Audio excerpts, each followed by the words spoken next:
আসসালামু আলাইকুম। সয়াবিন রান্নার সহজ রেসিপি আপনাদের সাথে শেয়ার করছি। আমি এখানে 150 গ্রাম সয়াবিন নিয়েছি। ফুটন্ত গরম পানিতে সয়াবিন ঢেলে দিয়ে একটু নেড়ে চেড়ে একটি ছাঁকনিতে নামিয়ে নেব। নামিয়ে নিয়ে একটু ঠান্ডা হতে দেব। ঠান্ডা হয়ে আসলে সয়াবিন চেপে চেপে একটু রস বের করে নেব, ভালো করে নেব। এরপর কড়াইতে একটু তেল দিয়ে আলু দিয়ে দিব। আলু দিয়ে সামান্য পরিমাণে একটু হলুদ দিয়ে লাল লাল করে আলুগুলো ভালোভাবে ভেজে নেব।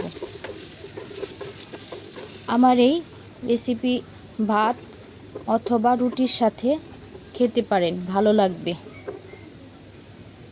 এরপর কড়াইতে তেল দিয়ে দিব, গরম মশলা দিয়ে দিব। এগুলো একটু নেড়ে চেড়ে পেঁয়াজ কুচি দিয়ে দিব।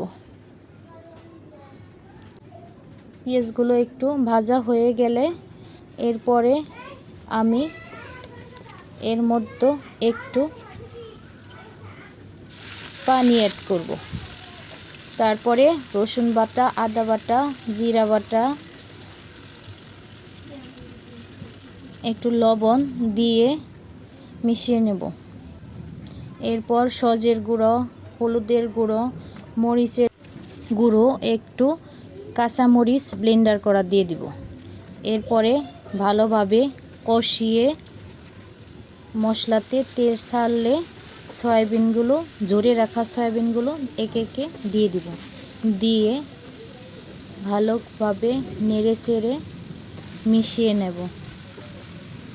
এবার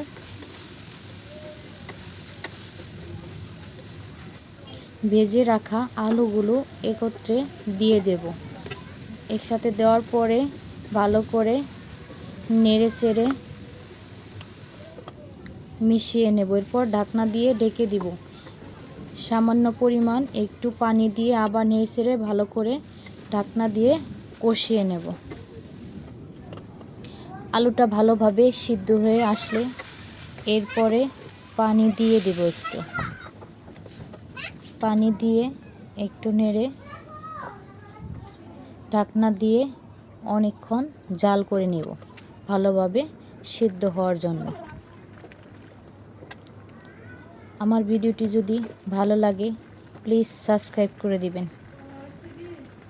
এরপর একটু ফ্রোজেন করা ধনেপাতা দিয়ে নেড়ে চেড়ে নামিয়ে নেব। সবাইকে পুরো ভিডিওটি দেখার জন্য অনেক অনেক ধন্যবাদ। ভালো থাকবেন সবাই।